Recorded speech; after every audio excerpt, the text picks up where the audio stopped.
It's gonna be a long one today. It's gonna be a good one because today we are doing the #1 worst product from every single brand at Sephora. A couple of weeks ago, I posted the #1 best product from every brand at Sephora. I took that list, I erased the best products, and I looked at each of the brands, and I picked out the product that I liked the least. I mean, some of these products are absolutely horrible. However, some of these are like not that bad, but they were like the least likely product that I would recommend to you guys from the brand. So let's just go ahead and get into it because we have a lot. If you want to end your day on a more positive note, I definitely recommend checking out the #1 best product if you haven't already. But you know, if you're looking to save some money, this one might be for you. So we're gonna get started with Miss ABH. And actually it's pretty sad because the formula on this is pretty good, but the colors in this range are weird. So this is the ABH Cream Bronzer, and I find the shades to be almost yellowy. It just doesn't quite look right on the skin. I have the shade Amber, but I've checked out a few other shades in stores, and I felt like they also looked very yellow, which is just unflattering on the skin. So while the formula is good, there are so many good cream bronzers out there now that you don't need to settle for a color that's not great. Armani Beauty. Now, I decluttered this already, and you'll see that I've decluttered a lot of the items already because I didn't like them. But we have these liquid eye tints. I found that these are very sheer and they don't wear well either. I've been seeing a lot of people using them online, but my experience with them has always been bad. They've just never really showed up on my eye, and normally when it comes to liquid products, they normally pack a punch. That's the point of reaching for an individual color, so I'm just not a fan of those. As far as Bare Minerals, the next brand, you guys probably already know because I've been on the hate train with this lately since it's a newer product and I've been talking about this a lot. But this is the Bare Minerals Original Pure Serum Radiant Natural Liquid Foundation. It's a watery thin foundation, but the pigment literally separates from the liquid here, and the pigments actually leave spots on my face. The foundation itself also emphasizes all of the like dry patches and fine lines and wrinkles that honestly are not even visible to the eye until I put this on. So this is definitely a confidence destroyer. I don't recommend this. Beauty Blender. I've also decluttered this one, but this is their Bounce Soft Focus Gemstone Setting Powder. I found that this darkened my face wherever I applied it, and it had little glitter particles that just weren't flattering. It almost aged my skin, so I was personally not a fan of this powder at all. Nothing about it was flattering to me. For Benefit, I have the Fluff Up Brow Wax. These brow waxes are very much in style right now. They give you a thicker brow, but I find that my brows don't hold with this at all, which is a shame because Benefit actually really does have amazing brow products. So this one was just odd because they have my #1 favorite brow gel, but this is just a wax that sits in my brows and then weighs them down, and then eventually they fall down. So it really is not an effective product for me at all. I gave you a positive for Bobbi Brown, but honestly, I am not as in tune with the Bobbi Brown range. So when I was looking, I actually don't have a worse product to share with you, not because they don't have any bad products, but because I've tried very few and none of them has stood out to me as bad. So we're gonna move on to the next brand, which is Cali Ray. And Cali Ray is a very small brand, but I've liked most of their products, but one that didn't do anything for me was their Surf Proof Setting Spray. I've heard some people who love this. When I put this on, I literally don't see any change. It's supposed to be hydrating. I don't find it looks hydrating. It's supposed to be long wear. I don't find that anything with my makeup changes. So personally, it's not that I'm not a fan of this. I don't see what it does. It's just an extra step. Charlotte Tilbury. I really love Charlotte Tilbury, but I think one of the riskier purchases from her range are her eyeshadow quads. Now, don't get me wrong, she has a ton that I love, but please beware of the Bella Sophia and the Vintage Vamp. I only have the Bella Sophia to share with you today because I have already decluttered Vintage Vamp, but these have a really outdated formula unless she's changed them since I've purchased them, but I noticed they're very, very dry and they lack pigment.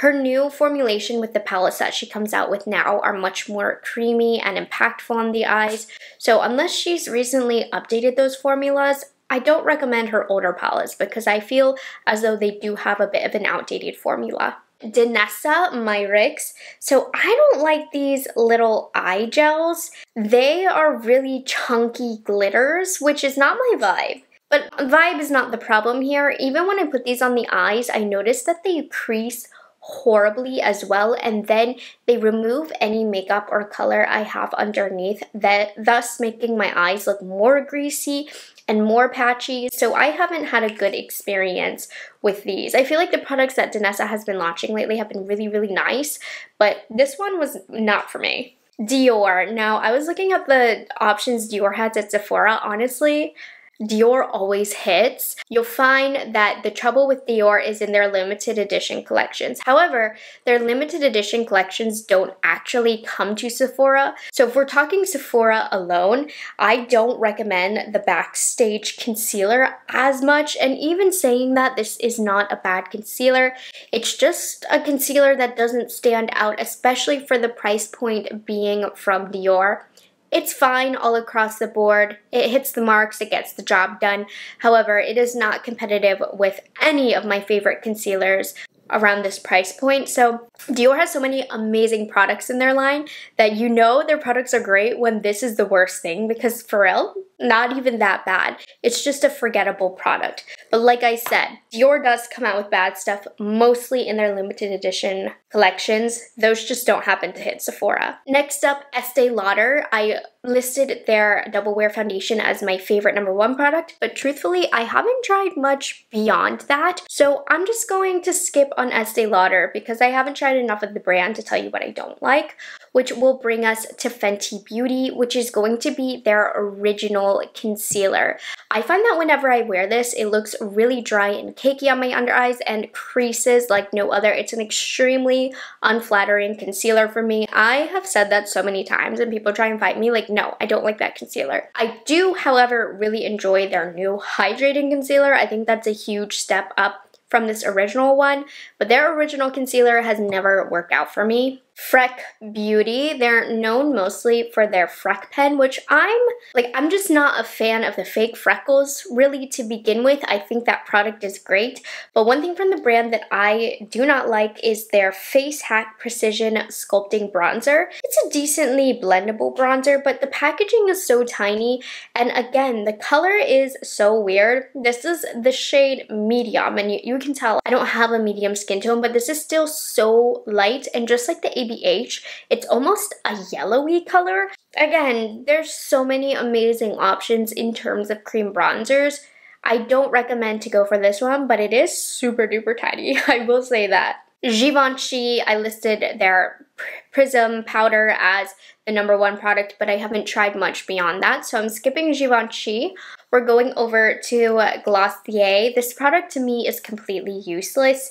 It's the Solar Paint Luminous Bronzer Cream. Again, weird colors, and then it also has a weird metallic finish, which is not flattering on the outskirts of the face. It just emphasizes fine lines that you first of all, didn't even see was there in the first place.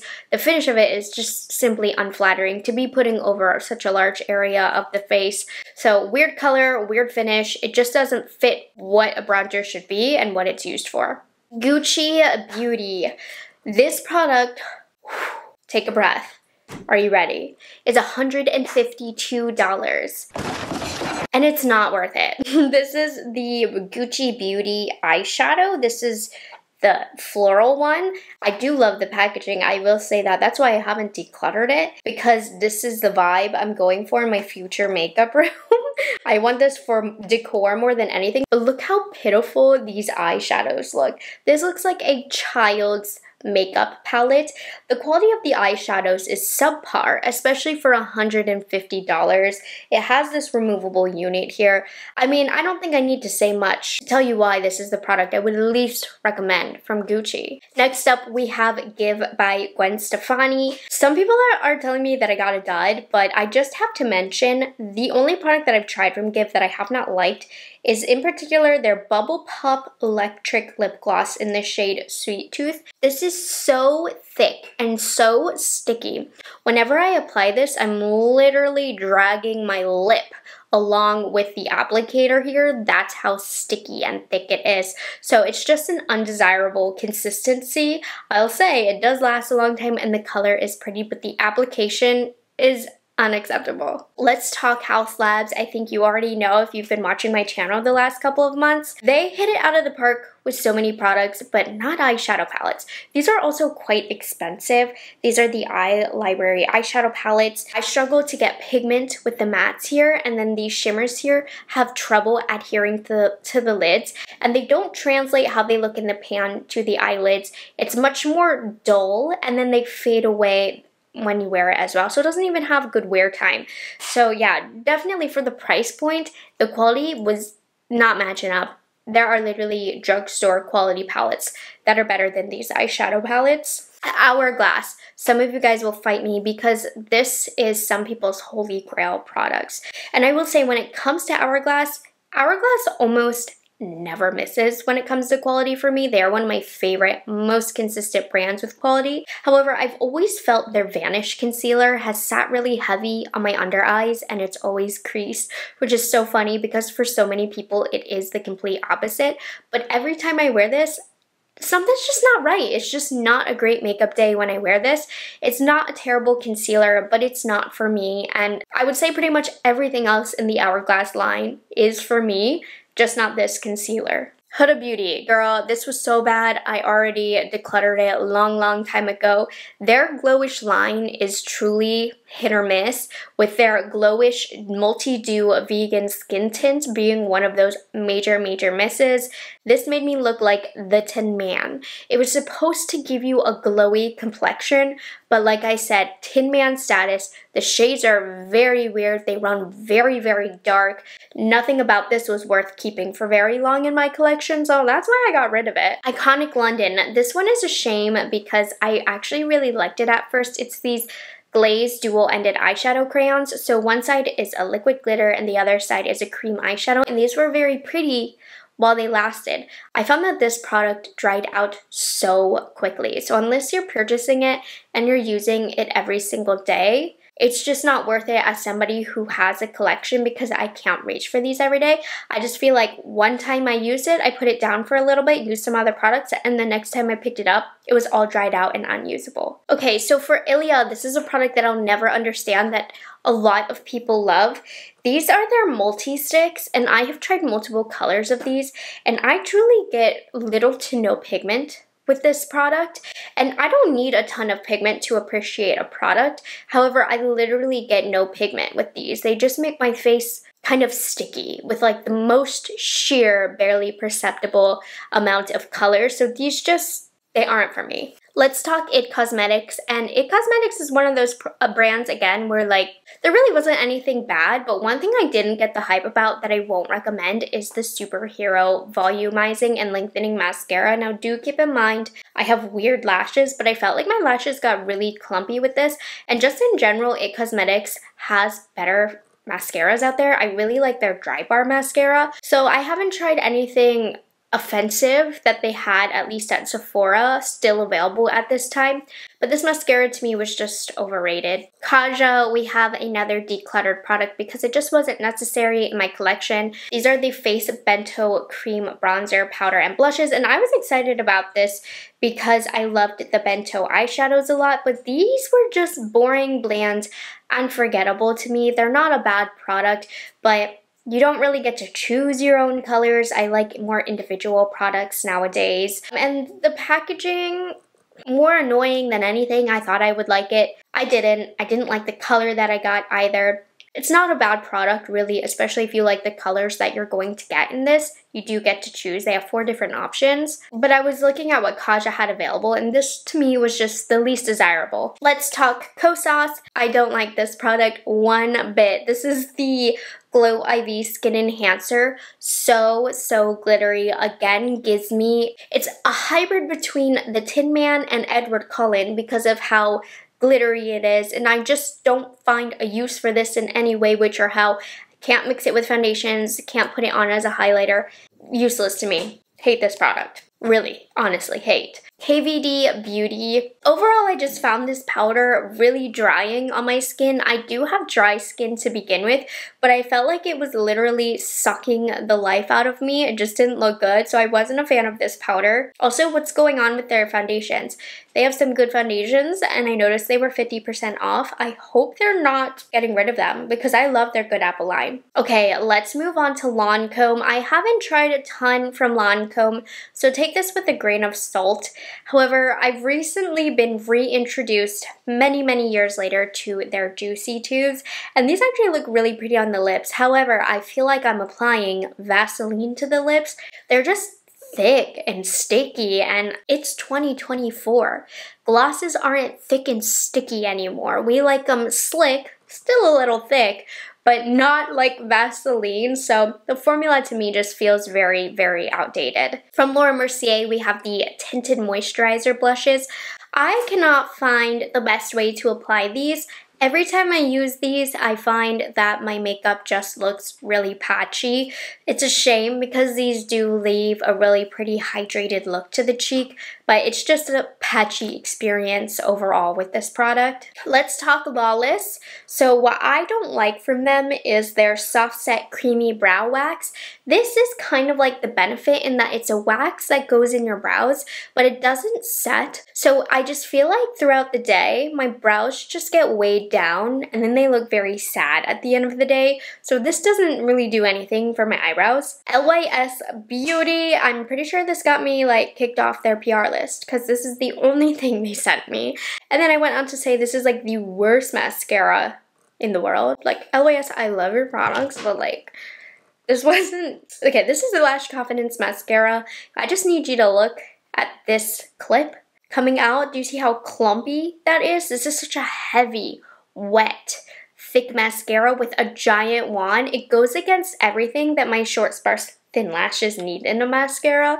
So overall, just not a good experience with this. Makeup Forever, I'm actually so devastated that they launched a product like this because Makeup Forever, like, they're the trendsetters, you know, they don't follow the trends. They just come out with good quality makeup. But they launched this HD Skin Twist and Light, and it literally, it's supposed to be a powder for the face. I guess more so a finishing powder, but what it really is a highlight, and it has this gimmicky packaging where you have 3 different tones of powder. You have to twist it. It's inefficient.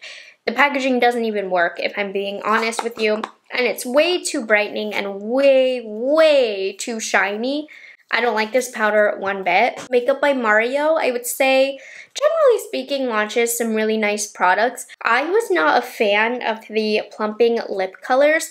These separate. It's a very odd behavior of a product like this, but I'll put them on my lips and they look almost patchy, which is weird because brands have got down good lip gloss formulas. The catch to these is they're supposed to be really pigmented, but they separate. I think they were trying to make it a non-sticky formula, and because it's so non-sticky, it literally doesn't want to stick together in one color, so I don't like this.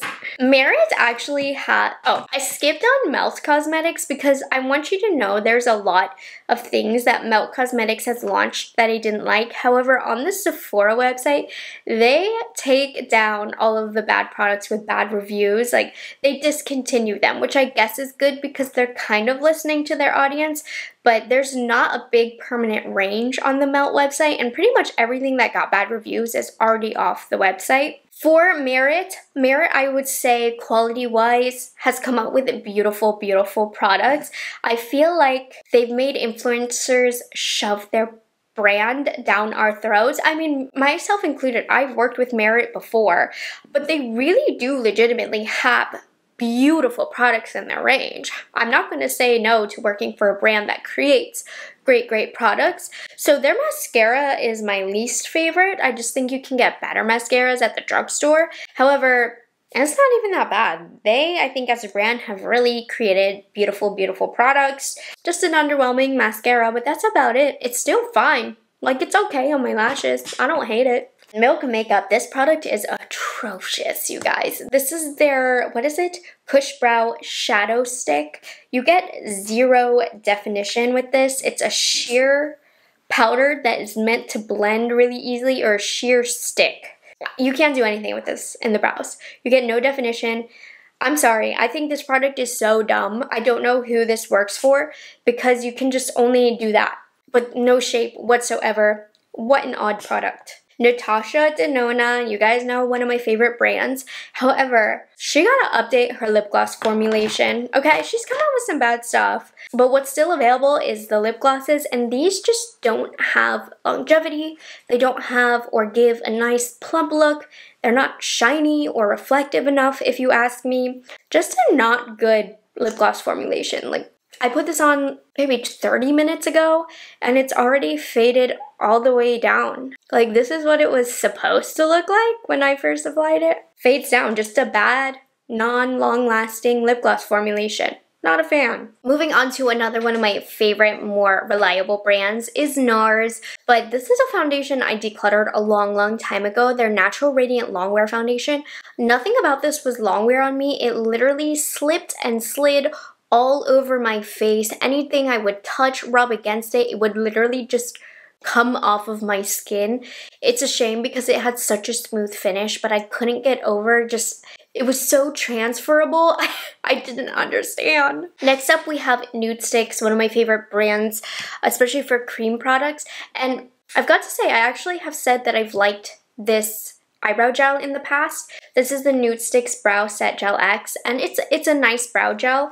However, comparing it to the brow gels I'm into today, it's definitely an outdated formula. It doesn't have as strong of a hold as I would like anymore. I mean, this is my second one, so take this with a grain of salt because it's a good light hold for every day, but the brand doesn't really have that many bad products that I've tried, really. So this one is the worst, but it's still pretty good.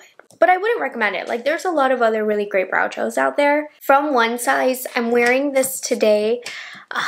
I want to like these so bad, but I just feel like these are not made for my skin type. The Turn Up the Base BBB cream. So these look really great from a distance on the skin because they do carry quite a bit of coverage to them. However, I get up close and it just looks really heavy and dry on my skin.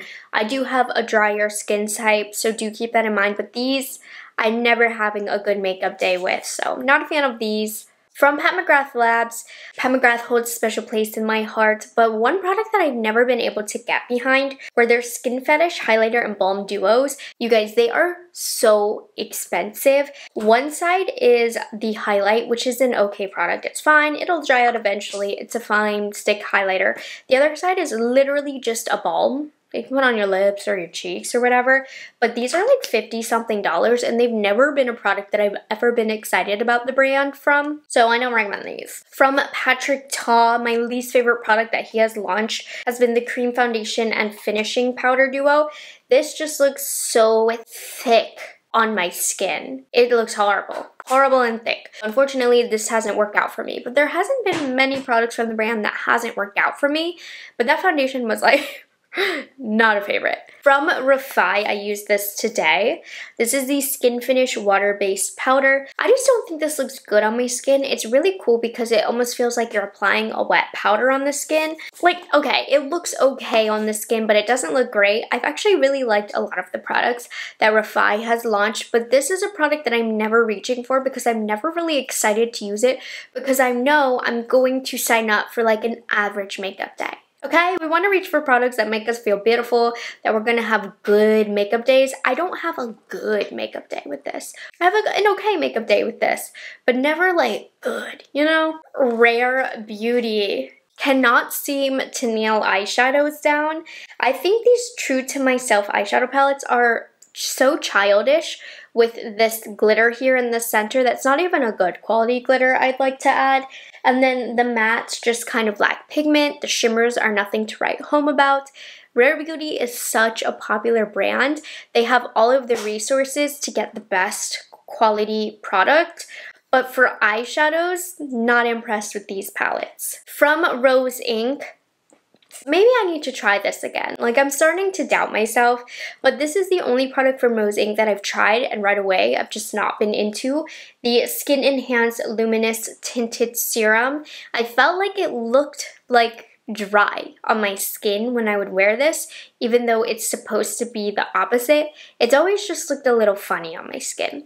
You know what I've been using from them that I've been loving? My skin really reacts to vitamin C, but they have this brightening serum that I've been using every day. It's the only vitamin C product that I've tried so far that my skin hasn't had a reaction to. So now I'm curious about more of their skincare products. Anyways, that was a tangent right there. Let's talk Saie. So my least favorite product from Saie is the Air Set Radiance Loose Setting Powder because I feel like this is too radiant. There's like little glitter particles in there, and then it also darkens the area that I apply this to, which is not great for the under eyes. Overall, just an unflattering powder to me, so I'm not a fan of this. So Sephora Collection is one of those brands where they take things out of the line all of the time. Like, I think if it's not a top seller, they get rid of it. So there wasn't too many products. I'm going to talk about this Size Up Volumizing Mascara because I was not impressed with it. The wand was way too big. But again, it's not that bad. Everything bad that I've tried from the brand, I feel like they've stopped selling it. So that's that for Sephora Collection. For Smashbox, who now has a very, very limited selection at Sephora, I tried this Photo Finish Primer Essence, and truly I did not notice it did anything. Now, Smashbox is known for their primers. I thought that this could do something, but it's literally just an extra step to waste my time because I didn't notice it doing anything. Stila. Now, I am really worried about the future of this brand because their products are dwindling down to almost nothing on the Sephora website. Now, what once was my #1 most recommended product from Stila is now my least recommended. It's their Glitter and Glows, mostly because 1, they dry out, and 2, so many brands have been able to master this formula and do it better now. Now, there was a time where Stila was one of a kind with this product, and it was a game changer. But now, because they don't last as long and because you can get a lot better options, this is now the product that I recommend the least from the brand. Now, Tarte. I have this Tartelette tubing mascara, and the spoolie is so spiky, I stabbed myself in the eye. And #2, this is a tubing mascara, and I cannot get it off my eyes. It's like a waterproof mascara that's impossible to get off. So with an oil, it doesn't come off because it's a tubing mascara. It's supposed to come off with water. It doesn't. So I'm like pulling my eyelashes out of my eyeballs, and that's enough said for that one. Tom Ford, you know, I don't purchase Tom Ford as much anymore, but I will give the brand credit.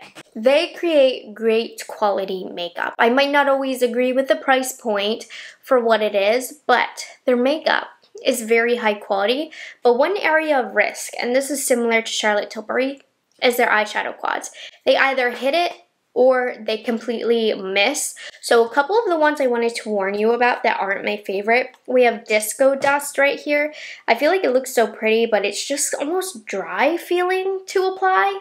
And then we also have Golden Ink, which this is the one that I'm wearing today. And I'm not gonna deny, like, my eyeshadow, it does look good. But anyways, these are like $90. And if you're spending top dollar for eyeshadow palettes, you need the best quality, like, ever. And Tom Ford does offer some of the best quality ever for $90, but they also offer like $20 quality for $90. So just be warned. Too Faced. I do not like these. I had to suffer with these today. These are the Lip Injection Extreme Lip Shaper. These are more painful than the actual original lip injection. So these are a plumping lip liner, and they actually have really pretty colors and they glide across the lips. However, they sting. And not only do they sting, but they sting for a long time. And I'm one who kind of likes a little bit of spice on my lips when it comes to lip plumpers. No, this one really hurts. It really hurts, and it lasts a long time, like the hurting. So yeah, not a fan. Not a fan of this. Tower 28, they have like literally one product that I don't love, and it's this one. This is their Sunny Days Tinted Sunscreen. Again, it's just one of those products where whenever I wear it, it's just not a good makeup day. I don't know why this color is so dark. Did this oxidize in here? This color is really, really dark. I haven't worn it in a long time, just because, like I said, I don't really like it, to be honest with you. I need them to come out with a reformulation that's similar to their concealer. Honestly, they could lie. put that concealer formulation in this tube and say it's a foundation, and I would say that it's the foundation of the year. Just saying, that's how good that formula is. From Urban Decay, honestly, be wary of their limited edition Naked palettes, okay? Some are good, some are bad, but it's risky business doing that. Because, you know what, I like the Naked 3. I have this Wild West one right here, but they've come out with limited edition special ones that I think are horrible. I think they need to stop doing limited edition Naked palettes. They need to come out with like only permanent ranges, call it a day. But I feel like their limited edition ones also lack quality. Like, they're different than their original Urban Decay palettes. So, yeah, I don't like those. From Valentino Beauty, my least favorite product from them is an overpriced craft glitter. It's their Dream Dust eye glitters, and I saw this in store, and hopefully you guys can see why I was so attracted to it. I was like, I need to know what this looks like on my eyelids, so I bought it. Well, I put it on, and it literally was equivalent to what you can get for $1 at the craft store. These are so chunky. They don't even really adhere to the eyelid either. There's really not a binder in there. I feel like it's gonna scrape my cornea. Horrible. Just so unacceptable for the price. That one really angers me. Then we have from Westman Atelier. Westman Atelier is so expensive. I would say I like their bronzer and their blush, but this foundation stick is so thick and cakey looking on my skin. There's one big requirement that I have for my base products that will make me instantly love it, and it's a smooth finish. This is the opposite of smooth. It looks like cake. So, cakey and powdery, not a fan of this one. And super duper expensive. Like, there's so much better foundation sticks out there. Okay, this brings us to the very last brand, YSL, and it is their new line, which is the, you know, more natural line. I think made for like a younger generation. This is a lip and cheek balmy tint. It's very, very tinted, like barely any color at all. So on the cheeks, it does have that balmy consistency, which isn't my favorite, but I'm not going to let that get in the way of me liking or not liking a product. But I put this on my cheek, and the color is very not visible. I mean, it's okay, like I can work with it, but it is advertised as a cheek and lip tint. On my lips, it's nothing. It is like putting Vaseline on my lips, clear, no tint whatsoever. I just think for it being YSL, should be better quality, right? I think this is a little cheaper than their normal range, but anyways, drugstore quality. Honestly, it really, really is. Alright, you guys, there we have it. Those were the #1 worst product from every brand at Sephora. Personally, I don't recommend these. If you do want to see what I do actually recommend, you know what you can do. Just check out the best of video.